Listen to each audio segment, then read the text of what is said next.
क्या हाँ। ये जो 3 लोगों की मौत दिखाई जा रही है, ये सिर्फ परमानेंट शिक्षकों की मौत है?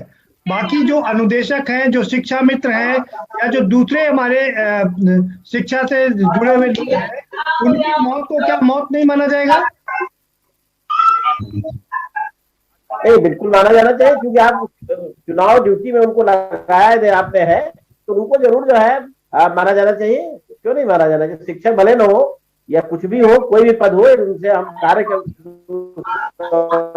दे रहे हैं, तो शिक्षकों को दे रहे हैं, तो उन लोगों को भी जो है मुआवजा दिया जाना चाहिए। ठीक है। और अशोक चाहे वो पांडे जी, भाग रहे हो, चाहे ट्रेनिंग है हो, उनको भी बेनिफिट। ठीक है अशोक पांडे जी, जी। मैं आपके पास आ रहा हूँ। मामला यही है कि क्या जो रसोइये हैं, जो शिक्षा मित्र, जो हम लिस्ट की बात करें, ये 1621 के अलावा भी 100 रसोइयों की मौत की खबर भी बताई जा रही है। तो क्या ये लोग शिक्षा जगत से जुड़े हुए लोग नहीं है? इनकी मौत हुई है, क्या इनको इसमें इंक्लूड नहीं किया जाना चाहिए? देखिए, मेरा ये मानना है कि अगर चुनाव आयोग चुनाव में उनकी ड्यूटी थी तो ये माना जाएगा, तो कर्मचारी चुनाव ड्यूटी में थे। हमारे निगाह में सारे लोग चुनाव अभिकर्ता या चुनाव अधिकारी ही है।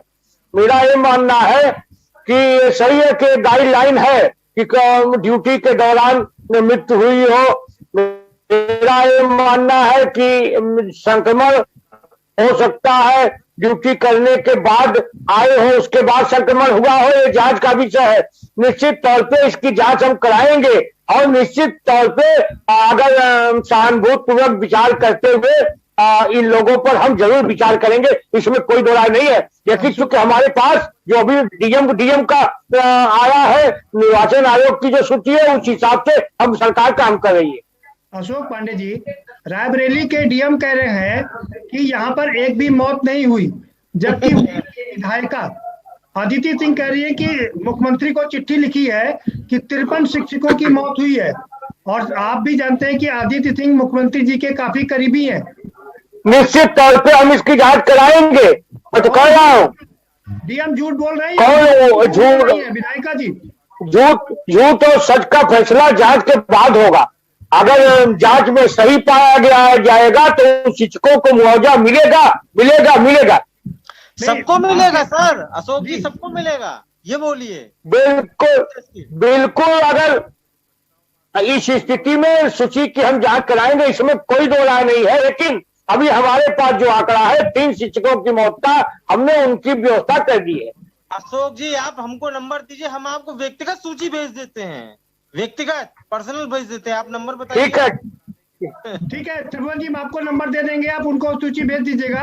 वैसे त्रिभुवन जी उनके पास सूची है, इससे आप निशा खाती रहिए। सवाल, आपको जो सवाल पूछना हो वो सवाल पूछ सकते हैं त्रिभुवन जी।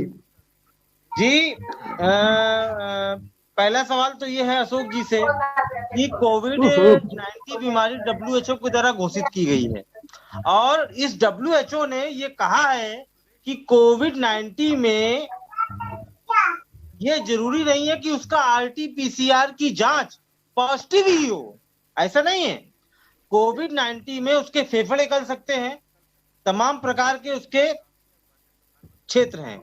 अब चुनाव आयोग ने और सरकार ने ये कहा है अपने आदेश में कि हम मुआवजा उसी को देंगे जिसके पास RT-PCR की रिपोर्ट होगी। जबकि प्रदीप जी, ऐसे कई केस हैं, सैकड़ों, कि जिनकी RT-PCR की जांच नहीं हुई है और वो अपने मरीज को लेकर हॉस्पिटल में भागते रहे हैं। ठीक बात है त्रिभुवन जी, ये बात ठीक है कि बहुत सारे केस एसिम्प्टोमेटिक भी हुए हैं जो जांच में नहीं आए हैं। ठीक है, आप बिल्कुल ठीक कह रहे हैं। लेकिन सवाल ये भी उठता है त्रिभुवन जी कि क्या हर जो व्यक्ति बीमार हुआ है, हर शिक्षक जो बीमार हुआ है, उसको कोरोना से हुई मौत ही मान लिया जाएगा? सर, ये सवाल सरकार का है, सीएमओ का है। जिले स्तर पे सीएमओ जांच करे, डीएम जांच करे, हमें कोई दिक्कत नहीं। तो जांच करके बता तो दिया कि 3 शिक्षकों की मौत हुई है। सर, ये बिल्कुल सरासर गलत है। जब आपके रायबरेली के डीएम कह रहे हैं कि एक भी मौत नहीं हुई है, मेरे पास प्रमाण है, प्रूफ है, RT-PCR की जांच है, चुनाव के कागज है। आप कहिए तो मैं भेजूंगा आपके पास। कागज है, हमारे कागज है जी सर। और मैं बता दूं कि ये लड़ाई यहाँ पर खत्म नहीं होती है। ये लड़ाई सुप्रीम कोर्ट तक जाएगी। Allahabad high court bar association के वर्तमान में जो अध्यक्ष हैं अमरेंद्र नाथ सिंह जी, उन्होंने वादा किया है कि आपकी इस लड़ाई को मैं लड़ूंगा और हाई कोर्ट से लेकर। त्रिभुवन जी, आपके पास पूरा समय है, आप अपने सवाल अशोक पांडे जी से पूछ सकते हैं। अशोक जी से मेरा पहला सवाल है कि जैसे माननीय मुख्यमंत्री मध्य प्रदेश सरकार ने ये कहा है कि जो भी कर्मचारी, चाहे वो संविदा का हो, रेगुलर हो, एडॉप पे हो, डेली बेसिस पे हो, जो भी हो, अगर वो कोविड-19 से मरा है तो उसको हम नौकरी देंगे, कंपनसेशन भी देंगे और उसके परिवार को आर्थिक सहायता भी देंगे। क्या उत्तर प्रदेश की सरकार जो संविदा पे कर्मचारी मृत हुए हैं चुनाव ड्यूटी के दौरान, क्या उनको नौकरी देगी? पहला सवाल अशोक जी से।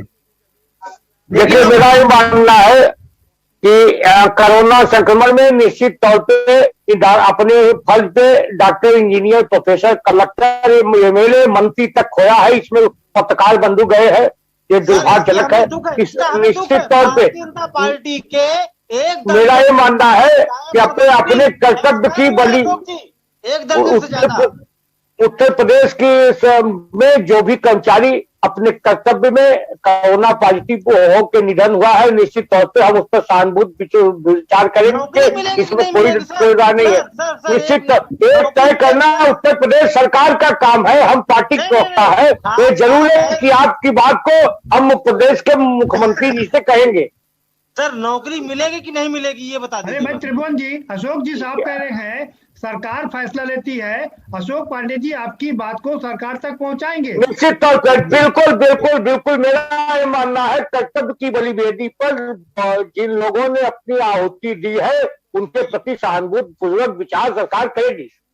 जी, दूसरा सवाल प्रदीप जी, दूसरा सवाल, यही उत्तर प्रदेश के ये वो कर्मचारी हैं जिन्होंने माननीय योगी आदित्यनाथ उत्तर प्रदेश जी के कहने पर, माननीय बेसिक शिक्षा मंत्री सतीश द्विवेदी जी के कहने पर 76 करोड़ रुपए 76 करोड़ 55 लाख रुपए कोरोना काल में दिए बेसिक शिक्षा विभाग के केवल।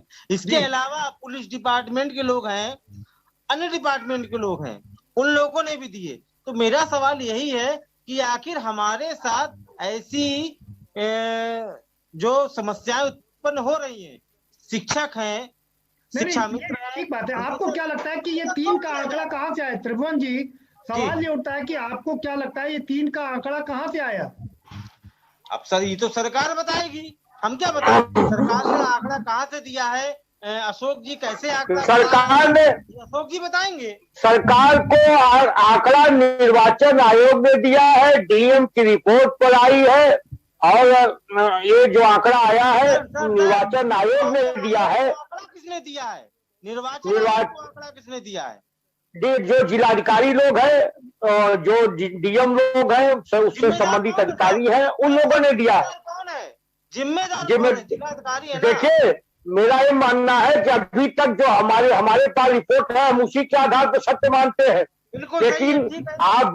लेकिन जो आप सूची प्रस्तुत कर रहे हैं, निश्चित तौर पे उसकी हम जांच कराएंगे और निश्चित तौर पे उस पर सहानुभूति पूर्वक विचार होगा।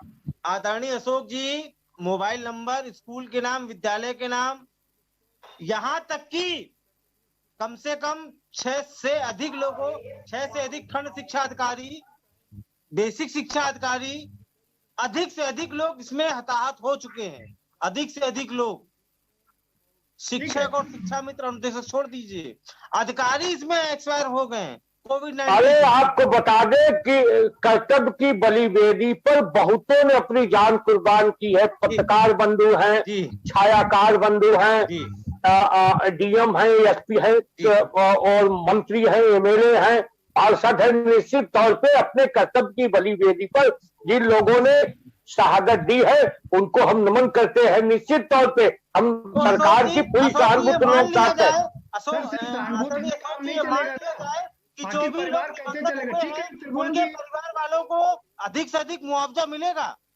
आदरणीय अशोक जी, प्रदीप जी एक मिनट। आदरणीय अशोक जी, मेरा ये मानना है कि वो जो सूची आप जारी कर रहे हैं उस सूची की हम जांच कराएंगे और निशानभूत पूर्वक विचार करेंगे, इसमें कोई दो राय नहीं है। क्योंकि प्राथमिक शिक्षक हमारा उत्तर सरकार के ऋण होता है। तो इस समय कोरोना संक्रमण में लोगों को कोरोना मरीज के यहाँ दवाई पहुंचा रहा है, वो जनगणना में सहायक होता है, चुनाव में सहायक होता है। निश्चित तौर पे उस सूची की हम जांच कराएंगे और उस विचार करेंगे। ठीक है मनोज जी, सवाल ये उठता है कि कोर्ट आदेश दे देती, निर्वाचन आयोग ये बना देता है, लेकिन असली काम को डीएम की करना पड़ता ना। आपकी 5 साल सरकार रही 2012 से लेकर के 2017 तक।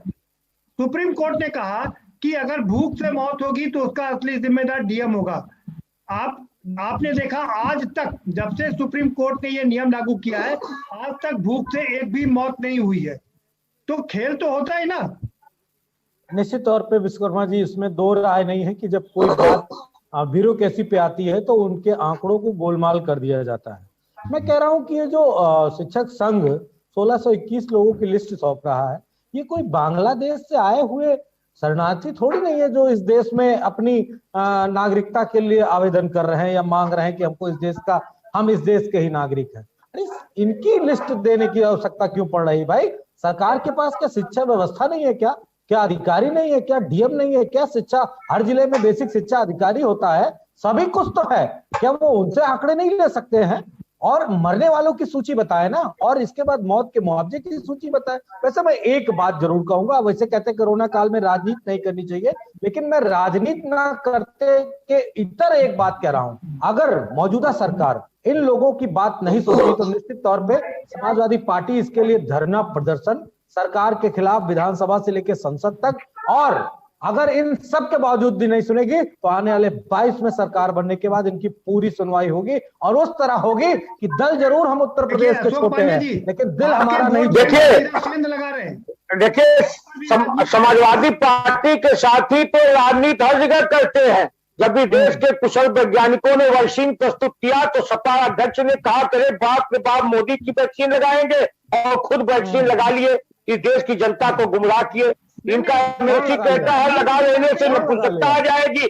अब देखिए शुरू हो गए कि हमारी सरकार आएगी तो ये जो है आंदोलन करेंगे।